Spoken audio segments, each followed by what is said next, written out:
하나님 나라와 구속사적 관점에서 반드시 다루어야 할 이사야 1장의 7가지 내용을 나누도록 하겠습니다. 첫 번째 질문입니다. 하나님 나라의 언약 백성인 이스라엘의 영적 상태는 어떠하며 왜 그것이 대음망덕으로 정의되는가? 이사야 1장 2절에서 4절의 말씀을 통해 우리는 하나님 나라의 언약 백성인 이스라엘이 처한 참담한 영적 실상과 그들의 죄악이 왜 단순한 도덕적 타락을 넘어 대음망덕이라는 치명적인 수식어로 정의되는지를 구속사적 관점에서 깊이 이해할 수 있습니다. 성경 전체를 관통하는 핵심 주제는 하나님 나라입니다. 하나님 나라는 하나님의 통치가 임하는 곳이며 그 통치의 핵심은 하나님과 그분의 백성 사이에 맺어진 언약에 있습니다. 하나님께서는 이스라엘을 열방 중에서 택하시어 나는 너희 하나님이 되고 너희는 내 백성이 되리라 는 언약을 맺으셨습니다. 이 관계는 단순한 계약 관계가 아니라 생명과 사랑으로 얽힌 특별한 관계입니다. 이사야 1장 2절에서 하나님은 이스라엘을 향해 내가 자식을 양육하였거늘 이라고 말씀하십니다. 이는 하나님이 이스라엘의 왕이실 뿐만 아니라 그들을 낳고 기르신 아버지임을 의미합니다. 구속사적으로 볼 때 이스라엘은 애굽의 종노릇하던 비참한 신분에서 하나님의 전적인 은혜로 구원받아 아들의 명분을 얻은 자들이었습니다. 이사야 선지자가 고발하는 이스라엘의 영적 상태는 한마디로 전적 부패와 무지입니다. 하나님은 하늘과 땅을 증인으로 세우시며 이스라엘의 폐륜을 고발하십니다. 짐승보다 못한 영적 무지입니다. 소는 그 임자를 알고 나귀는 그 주인의 구유를 알 것만은 이스라엘은 알지 못하고 나의 백성은 깨닫지 못하는도다. 짐승조차도 자신에게 먹이를 주는 주인을 알아보는 본능이 있습니다. 그러나 하나님의 특별한 돌보심을 받은 이스라엘은 자신들의 생명의 근원이신 창조주와 구속주를 알아보지 못했습니다. 이는 지적인 정보의 부재가 아니라 하나님과의 인격적 관계가 완전히 단절되었음을 의미합니다. 총체적 오염입니다. 슬프다 범죄한 나라요 허물진 백성이요 행악의 종자요 행위가 부패한 자식들이로다. 이 묘사는 이스라엘의 죄가 단순히 겉으로 드러난 몇 가지 잘못이 아니라 그들의 존재 근원, 종자부터 행위의 결과에 이르기까지 뿌리째 썩어 있음을 보여줍니다. 성경은 이스라엘의 죄를 윤리적 결함이 아닌 대음망덕으로 정의합니다. 그 이유는 이들의 반역이 철저히 베풀어 주신 은혜에 대한 거부에서 비롯되었기 때문입니다. 첫째, 관계의 파괴이기 때문입니다. 대음망덕은 모르는 사람 사이에서 발생하지 않습니다. 가장 가까운 관계, 가장 큰 사랑을 입은 관계에서 그 사랑을 배신할 때 성립됩니다. 이스라엘은 하나님의 자식으로 양육되었습니다. 하나님은 그들을 위해 홍해를 가르시고 광야에서 만나를 먹이시며 가나안 땅을 기업으로 주셨습니다. 이 모든 구속사적 은혜를 입었음에도 불구하고 하나님을 거역한 것은 단순한 법 위반이 아니라 아버지의 가슴의 대못을 박는 폐륜적 행위입니다. 둘째, 거룩하신 자를 만홀히 여겼기 때문입니다. 4절 하반절은 그들이 여호와를 버리며 이스라엘의 거룩하신 이를 만홀히 여겨 멀리하고 물러갔도다 라고 기록합니다. 여기서 만홀히 여기다 는 가볍게 여기거나 멸시한다는 뜻입니다. 자신들을 구원하신 거룩한 하나님을 세상의 우상보다 못한 존재로 취급한 것, 즉 은혜의 가치를 땅바닥에 내팽개친 것이 바로 배은망덕의 본질입니다. 셋째, 하나님 나라의 목적을 역행했기 때문입니다. 하나님께서 이스라엘을 구원하신 목적은 그들을 통해 열방이 복을 얻고 하나님의 거룩함을 드러내기 위함이었습니다. 그러나 이스라엘은 자신들만 잘 먹고 잘 살기 위해 하나님을 이용하거나 오히려 하나님을 버리고 이방의 풍습을 쫓았습니다. 은혜를 나의 유익으로만 환원시키고 하나님의 영광을 저버린 태도가 바로 배은망덕입니다. 이사야 1장의 고발은 고대 이스라엘에게만 국한되지 않습니다. 오늘날 그리스도의 피로 값주고 사신 새 언약 백성인 우리에게도 동일하게 적용됩니다. 은혜를 기억하는 것이 신앙의 본질입니다. 신앙은 무엇을 행하느냐? 이전에 하나님이 누구시며 나에게 어떤 일을 행하셨는가를 기억하는 것에서 시작됩니다. 주인의 구유를 아는 나귀처럼 우리도 우리 영혼의 공급자가 하나님임을 잊지 말아야 합니다. 망각은 곧 배반으로 이어집니다. 형식적인 종교 생활을 경계해야 합니다. 이스라엘은 성전의 제물을 바치면서도 마음은 하나님을 떠나 있었습니다. 하나님이 원하시는 것은 짐승의 기름이 아니라 아버지를 신뢰하고 그분의 통치에 순종하는 자녀의 마음입니다. 그럼에도 불구하고 베푸시는 긍휼, 이사야 1장의 무서운 고발 뒤에는 오라 우리가 서로 변론하자 너희의 죄가 주홍 같을지라도 눈과 같이 희어질 것이요 라는 회복의 메시지가 기다리고 있습니다. 인간의 배은망덕에도 불구하고 하나님은 자기 아들을 내어주시기까지 그 언약적 사랑을 포기하지 않으십니다. 결국 이스라엘의 배은망덕한 상태는 인간 스스로는 결코 하나님 나라의 백성다운 거룩함을 유지할 수 없음을 폭로합니다. 이는 우리에게 참된 이스라엘로 오셔서 온전한 순종을 바치신 예수 그리스도가 왜 필요한지를 절실히 깨닫게 합니다. 우리는 오늘 나의 삶이 주인의 구유를 아는 나귀보다 나은지 아니면 하나님의 은혜를 당연하게 여기며 그분을 만홀히 여기고 있지는 않은지 정직하게 돌아보아야 합니다. 두 번째 질문입니다. 하나님 나라의 왕이신 분께 드리는 형식적인 예배가 왜 심각한 범죄가 되는가? 이사야 1장 11에서 15절은 하나님께서 이스라엘의 제사와 예배를 향해 쏟아내시는 거룩한 분노를 생생하게 담고 있습니다. 하나님은 그들이 드리는 무수한 제물을 향해 무엇이 유익하뇨? 라고 물으시며 심지어 그것들을 가증한 것 혹은 견디지 못할 악이라고 규정하십니다. 하나님 나라와 구속사적 관점에서 볼 때 왕이신 하나님께 드리는 형식적인 예배가 왜 단순한 실수나 나태함이 아닌 심각한 범죄가 되는지 그 본질적인 이유를 살펴보고자 합니다. 하나님 나라는 하나님의 주권과 통치가 실현되는 영역입니다. 여기서 예배는 백성이 왕의 통치를 기쁨으로 수용하며 그분의 다스림 안에 살겠노라고 고백하는 충성 서약과 같습니다. 하지만 마음이 떠난 형식적인 예배는 왕의 면전에서 드리는 거짓 맹세와 같습니다.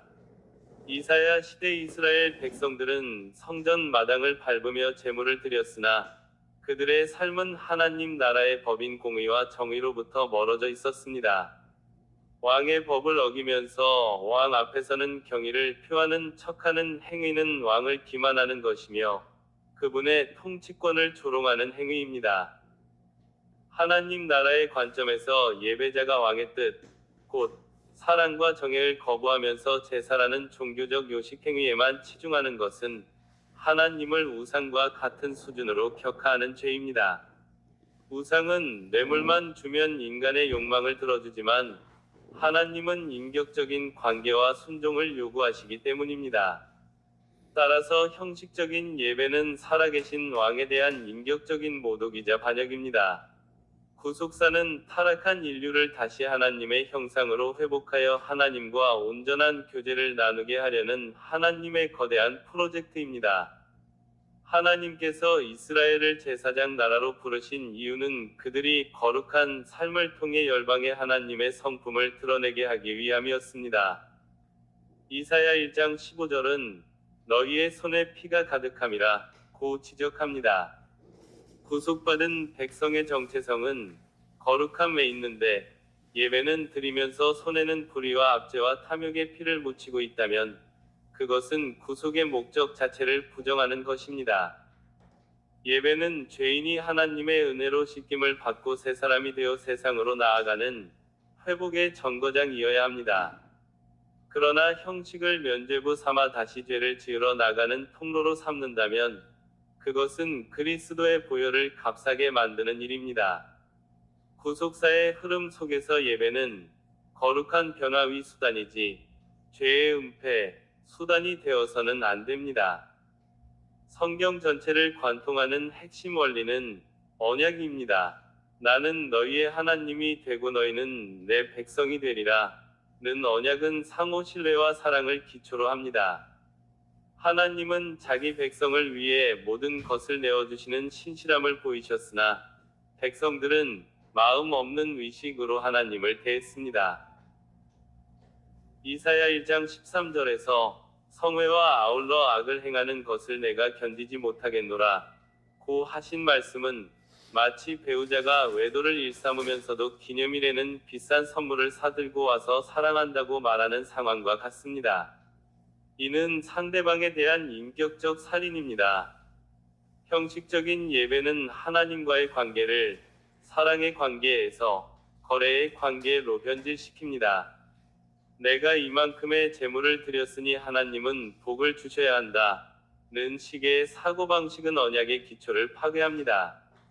하나님은 우리에게 재물의 향기를 원하시는 것이 아니라 그 재물을 드리는 상한 심령과 자녀의 마음을 원하시기 때문입니다. 하나님 나라의 백성은 세상의 소금과 빛으로 부름받았습니다. 예배는 이 정체성을 확인하는 자리입니다. 그러나 예배당 안에서는 거룩한 척하고 세상에서는 불의를 행하는 형식주의는 세상 사람들이 하나님을 오해하게 만듭니다.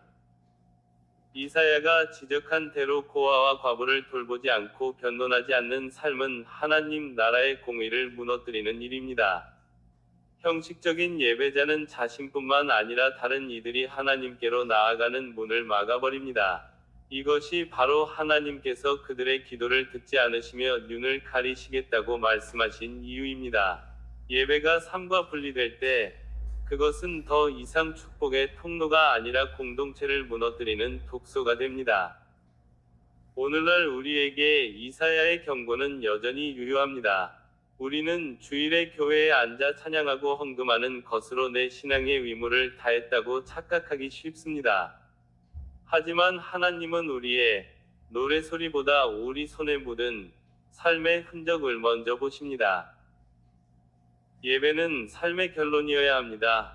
주일 예배는 지난 일주일간 하나님 나라의 백성으로 치열하게 살아낸 순종의 열매를 왕께 보고하는 자리여야 합니다.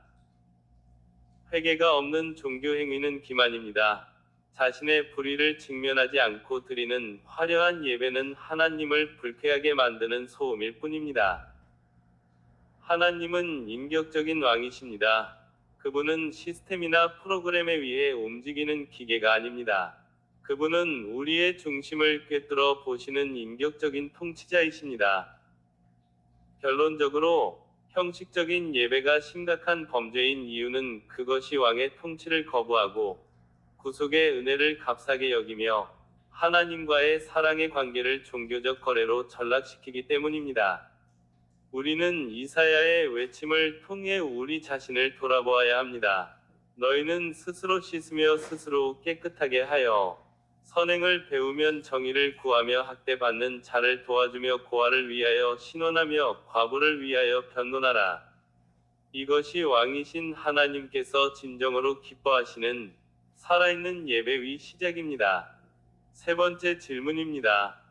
하나님 나라의 통치 원리인 정의와 공의는 삶 속에서 어떻게 나타나야 하는가? 이사야 1장 16절에서 17절 말씀은 타락한 유다 공동체를 향한 하나님의 준엄한 심각한 경고이자 동시에 하나님 나라의 백성이 회복해야 할 핵심 가치가 무엇인지 명확하게 보여주는 통치 헌장과도 같습니다. 성경 전체를 관통하는 하나님 나라와 구속사적 관점에서의 정의와 공의가 우리 삶에 어떻게 나타나야 하는지 깊이 있게 살펴보겠습니다. 성경적 관점에서 정의와 공의는 단순한 사회윤리나 법적 용어를 넘어섭니다. 시편 89편 14절은 공의와 정의가 주의 보좌의 기초라고 선포합니다. 즉, 하나님 나라는 힘이나 권력이 아닌 하나님의 성품인 정의와 공의 위에 세워진 나라입니다.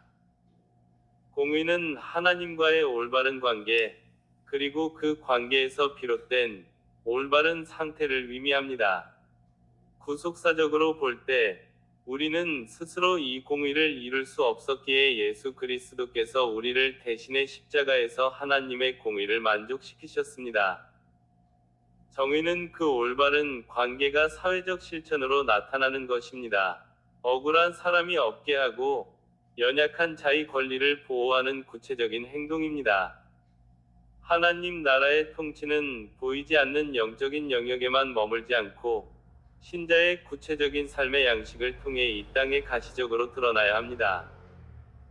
이사야 1장 16절이 너희는 스스로 씻으며 깨끗하게 하여 라는 명령은 구속사적 의미를 담고 있습니다. 당시 이스라엘은 종교적인 제사와 제물은 풍성했지만 삶에는 정의가 실종된 상태였습니다. 하나님은 피 묻은 손으로 드리는 형식적인 예배를 가증히 여기셨습니다. 진정한 씻음은 예수 그리스도의 보혈로 인한 단번의 속죄를 의미함과 동시에 그 은혜를 입은 자들이 날마다 자신의 악행을 버리고 돌이키는 성화의 과정을 뜻합니다. 구원받은 백성은 이제 죄의 통치 아래 있지 않고 하나님의 통치 아래 있습니다. 따라서 하나님 나라의 백성에게 나타나는 첫 번째 삶의 모습은 악을 행하기를 그치고 선을 배우는 것입니다. 이는 본성적인 죄를 거부하고 하나님 나라의 새로운 질서에 적응하는 영적 훈련입니다. 이사야는 정의를 관념적으로 설명하지 않고 매우 구체적인 사회적 약자들을 언급하며 실천적 지침을 제시합니다. 정의를 구하며 학대받는 자를 도와주는 것입니다. 하나님 나라의 통치는 힘의 원리가 아닌 사랑과 섬김의 원리입니다. 세상은 강자의 이익을 대변하지만 하나님 나라의 백성은 세상의 질서에 눌려 고통받는 자들의 편에 서서 그들의 억울함을 살피는 자들입니다. 고아를 위하여 신원하며 과부를 위하여 변호하는 것입니다. 고아와 과부는 당시 사회에서 스스로를 보호할 법적, 경제적 능력이 전혀 없는 지극히 작은 자들을 상징합니다. 구속사적으로 볼 때 우리 역시 영적인 고아와 과부 같은 존재였으나 하나님의 전적인 은혜로 자녀 삼아 주심을 입었습니다. 이 은혜를 경험한 자라면 마땅히 자신의 삶의 영역에서 소외된 이들을 보호하고 그들의 목소리가 되어줘야 합니다. 이것이 바로 하나님 나라의 통치가 우리 삶의 현장, 직장, 가정, 공동체에서 육화되는 방식입니다. 오늘날 그리스도인들에게 정의와 공의의 실천은 어떤 의미를 가질까요? 첫째, 예배와 삶의 일치입니다. 이사야 시대의 비극은 성전 문턱은 닿도록 드나들었으나 삶의 현장에서는 불의를 방관했다는 점에 있습니다. 우리의 예배가 하나님께 연락되기 위해서는 삶의 현장에서 공의로운 관계를 맺고 정의로운 선택을 내리는 생활 예배가 뒷받침되어야 합니다. 둘째, 구조적 악에 대한 저항과 선한 영향력입니다. 성도는 개인적인 도덕성을 넘어 우리 사회의 구조 속에 숨어있는 불의를 분별해야 합니다. 약자를 착취하거나 소외시키는 시스템에 동조하지 않고 그곳에 하나님의 공의가 흐르도록 작은 실천, 곧 정직한 납세, 공정한 거래, 약자에 대한 배려를 이어가야 합니다. 셋째, 종말론적 소망을 품은 인내입니다. 이 땅의 정의는 불완전합니다. 그러나 우리는 장차 오실 왕, 예수 그리스도께서 온전한 정의와 공의로 통치하실 새 하늘과 새 땅을 바라봅니다. 그 나라가 이미 우리 안에 시작되었음을 믿기에 우리는 세상의 가치관에 굴복하지 않고 하나님 나라의 원리를 고수하며 살 수 있습니다. 정의와 공의는 하나님 나라의 심장 박동과 같습니다. 우리가 삶 속에서 억울한 자의 눈물을 닦아주고 정직과 성실로 이웃을 대할 때 비로소 세상은 우리를 통해 하나님의 통치를 보게 됩니다. 이사야 1장 16에서 17절의 말씀은 무거운 율법이 아닙니다. 그것은 하나님께로부터 과분한 사랑과 구원을 받은 자들이 마땅히 살아가야 할 감사의 언어이자 자유의 법입니다. 그리스도의 대속 은혜로 깨끗함을 입은 우리는 이제 거룩한 백성으로서 우리의 손과 발을 통해 하나님의 정의와 공의가 이 땅의 낮은 곳으로 흘러가게 해야 합니다. 그것이 바로 이 땅에 임한 하나님 나라를 확장해 나가는 제자의 삶입니다. 네 번째 질문입니다. 구속사의 주권자이신 하나님께서 죄인들에게 제시하시는 변론과 회개의 기회는 무엇인가? 이사야 1장 18에서 20절은 성경 전체를 관통하는 하나님의 구속사적 열심과 공의로운 사랑이 가장 집약적으로 나타나는 대목 중 하나입니다. 이 말씀은 단순히 도덕적인 뉘우침을 촉구하는 차원을 넘어 타락한 인류를 다시 하나님 나라의 백성으로 회복시키시려는 왕의 간곡한 공식 초청장과 같습니다. 하나님께서는 오라 우리가 서로 변론하자 라고 말씀하십니다. 여기서 변론은 법정적 용어로 상호 간의 시시비비를 가리는 과정을 의미합니다. 그러나 이 변론은 우리가 흔히 생각하는 대등한 관계에서의 논쟁이 아닙니다. 온 우주의 주권자이자 창조주께서 피조물인 인간, 그것도 반역한 죄인을 향해 대화의 자리로 나오라고 하시는 것 자체가 파격적인 은혜입니다. 하나님은 권위로 찍어 누르는 독재자가 아니라 당신의 백성이 왜 망할 수밖에 없는지를 깨닫게 하시고 그들을 설득하여 살리기를 원하시는 인격적인 주권자이심을 보여줍니다. 하나님께서는 너희 죄가 주홍 같을지라도 눈과 같이 희어질 것이요 라고 말씀하심으로써 먼저 인간의 상태가 주홍색과 진홍색처럼 스스로의 힘으로는 결코 지울 수 없는 치명적인 오염 상태임을 인정하게 하십니다. 변론의 목적은 인간의 정당함을 증명하는 것이 아니라 하나님의 용서가 아니고서는 소망이 없음을 깨닫는 정직한 직면에 있습니다. 구속사적 관점에서 회개는 단순히 눈물을 흘리는 감정적 정화가 아닙니다. 그것은 나라를 옮기는 것입니다. 이사야 당시 이스라엘은 종교적 형식주의에 빠져 제사는 드렸으나 삶의 주권은 하나님께 드리지 않았습니다. 하나님께서 요구하시는 회개는 즐겨 순종하는 것입니다. 이는 아담이 에덴에서 거부했던 하나님의 통치권을 다시 인정하는 것을 의미합니다. 구속사는 아담의 불순종으로 잃어버린 하나님 나라를 예수 그리스도의 순종을 통해 회복해가는 과정입니다. 따라서 회개란 나 중심의 삶에서 하나님 중심의 삶으로, 즉 하나님 나라의 법에 복종하는 백성의 본분을 되찾는 결단입니다. 양털같이 희게 되리라 는 약속은 인간의 수양으로 도달하는 경지가 아닙니다. 이는 장차 오실 메시아의 보혈을 통한 대속적 은혜를 예표합니다. 인간이 회개할 때 하나님께서는 죄의 기록을 지우실 뿐만 아니라 존재 자체를 새롭게 빚으시는 구속의 역사를 행하십니다. 20절은 너희가 거절하여 배반하면 칼에 삼켜지리라 고 경고합니다. 이는 하나님 나라의 이중적인 성격을 보여줍니다.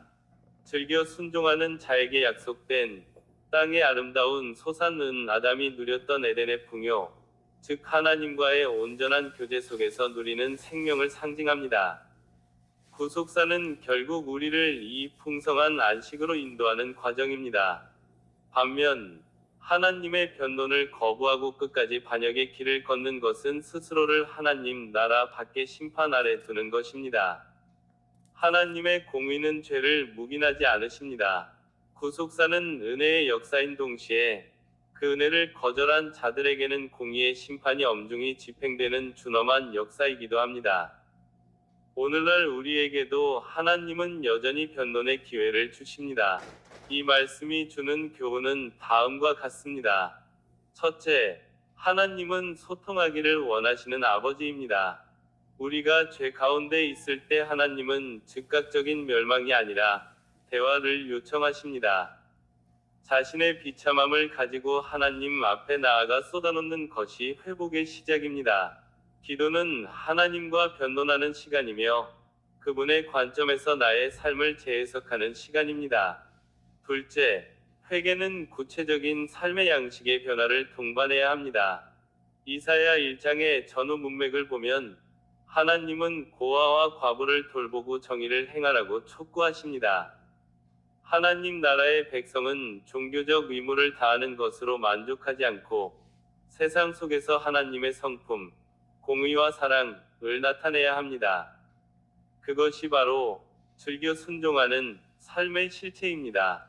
셋째, 하나님의 입의 말씀은 반드시 이루어집니다.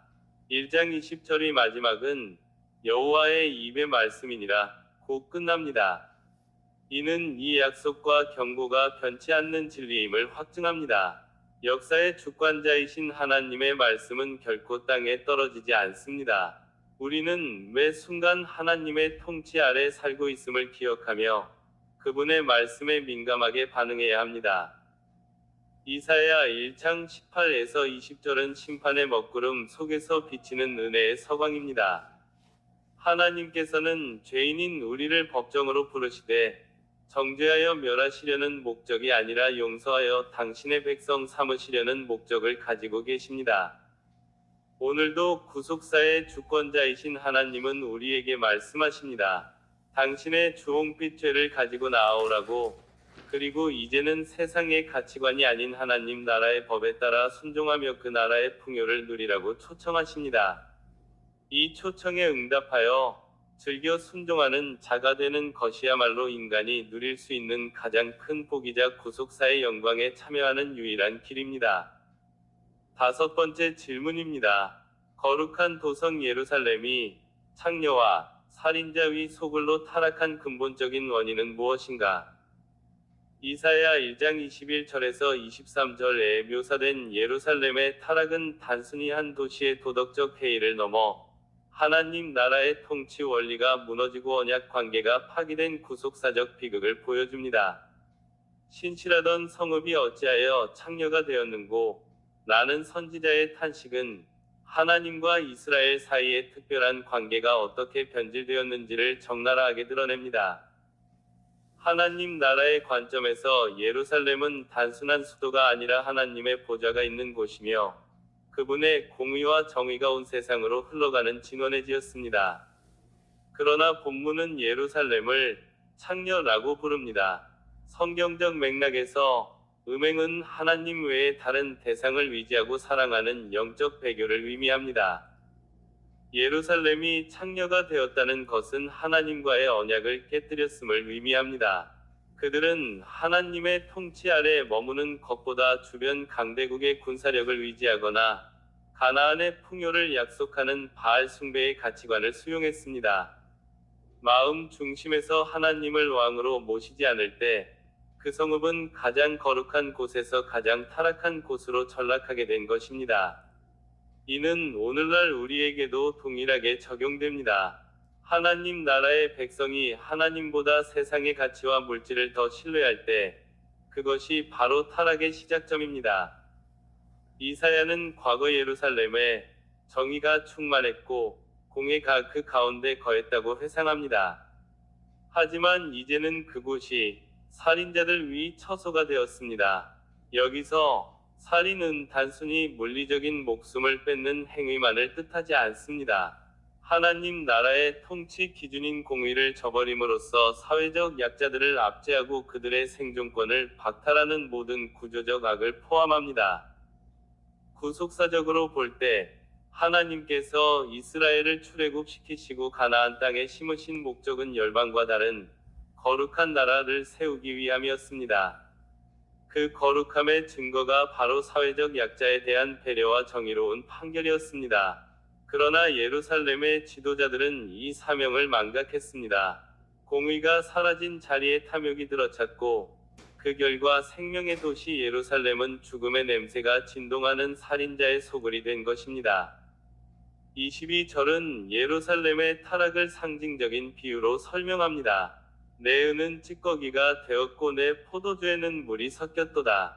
은은 순수함을, 포도주는 기쁨과 생명력을 상징합니다. 하지만 이 모든 것들이 본질을 잃어버렸습니다. 은의 찌꺼기는 겉모습은 여전히 은처럼 빛나 보일지 모르나 그 내면은 불순물로 가득 찬 상태를 말합니다. 이는 이스라엘의 종교적 가식을 꼬집습니다. 제사는 여전히 드려지고 절기는 지켜졌으나 그 속에 하나님을 향한 진심 어린 사랑과 순종은 사라진 종교적 껍데기만 남은 것입니다. 물 섞인 포도주는 포도주에 물을 섞는 것은 양을 속여 이득을 취하는 기만행위입니다. 이는 진리가 타협되고 하나님의 말씀이 인간의 탐욕에 맞춰 변질되었음을 의미합니다. 하나님 나라의 원리가 세상적인 타협과 섞일 때 그 공동체는 더 이상 세상의 빛과 소금의 역할을 감당할 수 없게 됩니다. 23절은 구체적인 사회적 부패상을 지적합니다. 내 고관들은 패역하여 도둑과 착하며 다 뇌물을 사랑하며 예물을 구하며 고아를 위하여 신원하지 아니하며 과부의 송사를 수리하지 아니하는도다. 하나님 나라의 대리 통치자로 부름받은 지도자들이 오히려 도둑과 결탁하고 뇌물을 좇는 자들이 되었습니다. 이들은 자신들의 권력을 개인의 치부를 위해 사용했습니다. 특히 고아와 과부는 성경에서 하나님의 각별한 보호 대상이자 그 사회의 정의로움을 측정하는 척도입니다. 그들의 억울함을 외면했다는 것은 하나님의 마음에서 가장 멀어졌음을 의미합니다. 구속사적 관점에서 볼 때 이는 아담의 타락 이후 반복되는 인간의 본성적 부패를 보여줍니다. 인간이 하나님의 주권을 거부하고 스스로 왕이 되려 할 때 반드시 나타나는 현상이 권력의 사유화와 약자에 대한 착취입니다.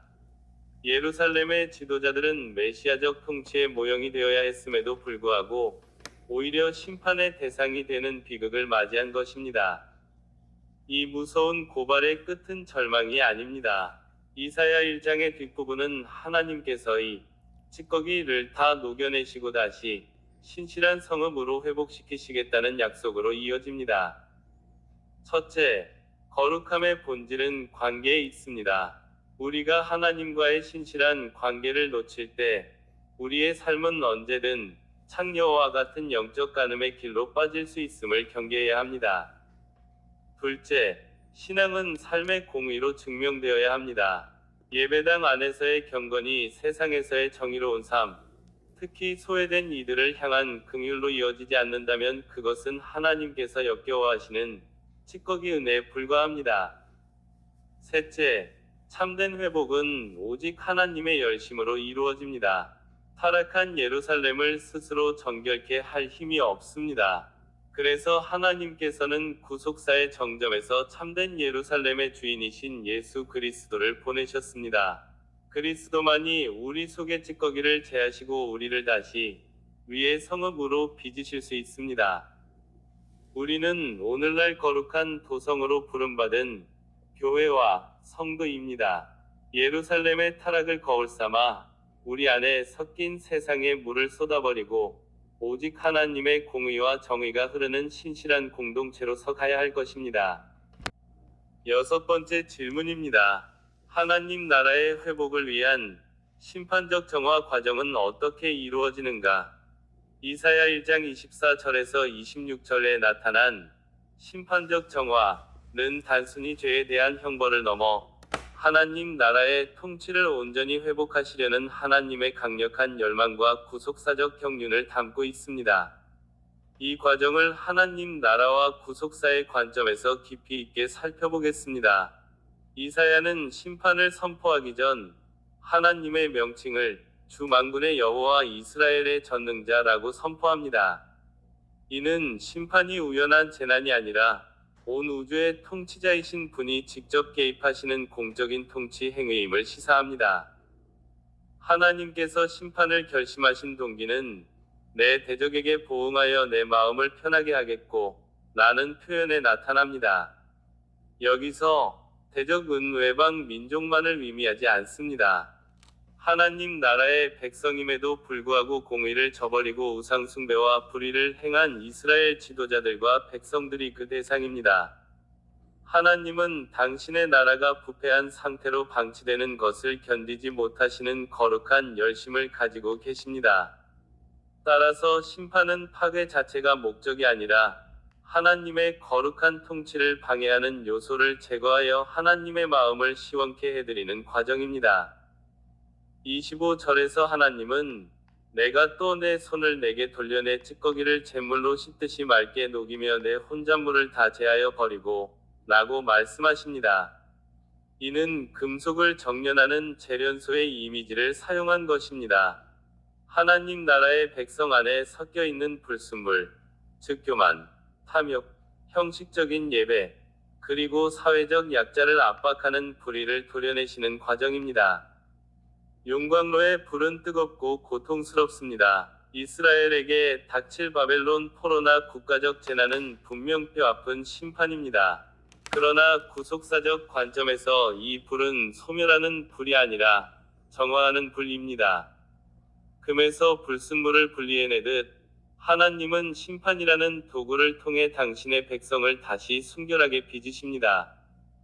이 과정은 인간의 자발적인 개혁으로 불가능합니다.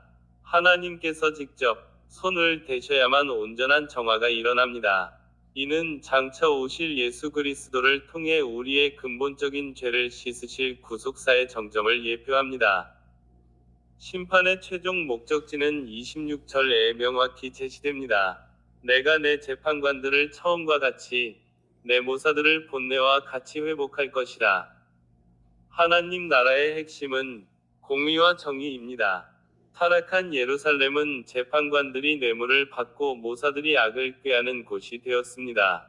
하나님은 심판을 통해 리더십을 바로 세우시고 그 결과 예루살렘이 다시금 위의 성읍, 신실한 고을이라 불리게 하겠다고 약속하십니다. 이것이 바로 하나님 나라의 회복입니다. 하나님 나라는 영토의 확장보다 통치의 성격이 중요합니다. 하나님의 공의가 하수같이 흐르고 하나님과의 신실한 언약 관계가 회복된 공동체를 만드는 것이 심판의 목표입니다. 아브라함에게 약속하셨던 복의 근원으로서의 정체성을 심판이라는 혹독한 과정을 거쳐 다시 찾아주시는 것입니다. 이 말씀은 구속사 전체 흐름 속에서 세 가지 중요한 교훈을 우리에게 줍니다. 첫째, 하나님의 심판은 사랑의 또 다른 얼굴입니다. 하나님이 이스라엘을 포기하셨다면 심판하지 않고 내버려 두셨을 것입니다. 그러나 하나님은 자기 백성을 포기할 수 없기에 아프지만 용광로에 집어넣으십니다. 우리 삶에 찾아오는 고난과 징계 역시 우리를 하나님 나라의 거룩한 시민으로 빚어가시는 정화의 과정일 수 있음을 기억해야 합니다. 둘째, 회복은 오직 하나님의 주권에 달려 있습니다. 이스라엘은 스스로 찌꺼기를 제거할 능력이 없었습니다. 오직 하나님의 손이 닿을 때만 정화가 시작됩니다. 이는 오늘날 우리가 스스로의 의지로 위로워질 수 없으며 오직 성령의 불과 그리스도의 보혈로만 정결케 될 수 있음을 시사합니다. 셋째, 우리는 의의 성읍을 소망하며 살아야 합니다. 심판을 통과한 남은 자들이 세우는 나라는 신실한 성읍입니다. 그리스도인은 이미 임한 하나님 나라의 백성으로서 우리 안에 있는 혼잣물 곧 세속 가치관, 이기심을 날마다 제하여 버리고 세상 속에서 하나님의 공의를 드러내는 신실한 공동체를 세워갈 책임이 있습니다. 이사야 1장 24에서 26절의 심판적 정화는 하나님의 아픈 사랑의 발로입니다. 하나님은 당신의 이름을 위하여 그리고 당신의 나라를 위하여 우리 삶의 찌꺼기를 녹여내십니다. 심판의 불길 너머에는 정금같이 빛나는 위의 성읍이 기다리고 있습니다. 구속사의 완성은 결국 모든 죄의 찌꺼기가 사라지고 하나님의 영광만이 가득한 새 예루살렘으로 귀결됩니다. 오늘 우리는 그 나라의 백성답게 우리 안에 불순물을 다루시는 하나님의 손길에 온전히 순복해야 할 것입니다. 일곱 번째 질문입니다. 구속사의 결말로서 제시되는 남은 자위 구원과 패역한 자위 심판은 각각 어떤 모습인가? 이사야 1장 27절에서 31절은 이사야서 전체를 관통하는 핵심 주제인 남은 자의 구원과 패역한 자의 심판이라는 두 갈래의 결말을 극명하게 대조하여 보여줍니다. 이는 단순히 이스라엘의 역사적 사건을 넘어 하나님 나라가 어떻게 완성되며 그 나라의 백성이 되는 조건이 무엇인지를 가르쳐주는 구속사의 요약판과 같습니다. 이사야 1장 27절은 시온은 정의로 구속함을 받고 그 돌아온 자들은 공의로 구속함을 받으리라 고 선포합니다. 여기서 말하는 구원은 단순한 물리적 해방이 아니라 하나님의 성품인 정의와 공의가 회복되는 통치적 사건입니다. 돌아온 자들이라는 표현은 남은 자의 핵심적 특징이 회개임을 시사합니다. 하나님 나라의 백성은 죄가 없는 자들이 아니라 자신의 죄를 깨닫고 하나님의 통치 아래로 돌이키는 자들입니다. 구속사적 관점에서 이들은 자기 위를 위지하지 않고 오직 하나님의 은혜를 구하는 자들입니다. 시온이 정의와 공의로 구속을 받는다는 것은 하나님께서 다스리시는 나라의 질서가 다시 세워짐을 의미합니다. 과거의 시온이 창기처럼 변질되었으나 하나님은 심판이라는 용광로를 통해 불순물을 제거하시고 다시금 그곳을 위의 성읍, 신실한 고을이라 불리게 하십니다. 결국 남은 자의 구원은 인간의 노력이 아닌 하나님의 신실하신 열심으로 이루어집니다. 하나님께서는 자기 백성을 거룩하게 하시기 위해 징계를 사용하시며 그 징계를 통과하여 하나님께로 돌이킨 자들이 바로 하나님 나라의 상속자가 됩니다. 반면 회개를 거부하고 하나님을 배반한 자들에게는 철저한 심판이 예고됩니다. 28절은 패역한 자와 죄인은 함께 패망하고 여호와를 버린 자도 멸망할 것이라 고 단언합니다. 패역한 자들은 하나님 대신 상수리나무와 동산을 기뻐했습니다. 당시 상수리나무와 동산은 가나안의 풍요 제위와 관련된 우상 숭배의 장소였습니다.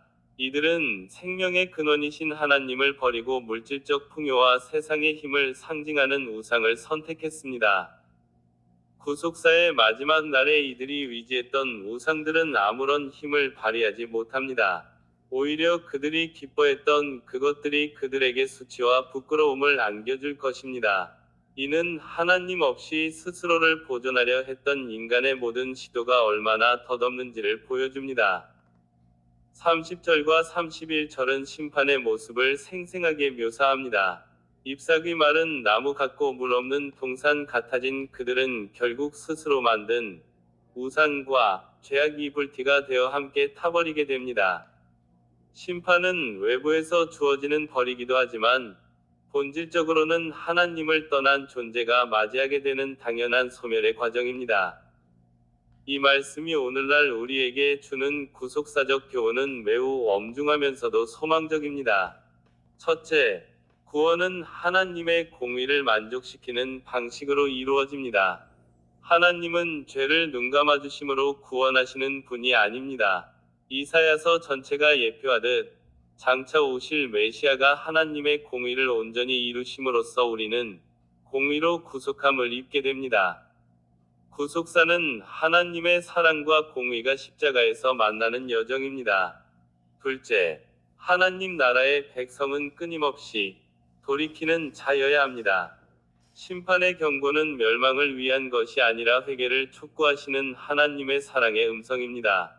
남은 자는 환난 속에서도 하나님의 약속을 붙잡고 자기 삶의 우상을 제거하는 자들입니다. 우리가 위지하는 현대판, 상수리나무, 곧, 돈, 권력, 명예가 무엇인지 돌아보아야 합니다. 셋째, 악인의 형통은 일시적이며 그 끝은 마른 풀과 같습니다. 세상에서 득세하는 패역한 자들의 힘은 대단해 보이지만 하나님의 호흡 한 번에 말라버릴 잎사귀에 불과합니다.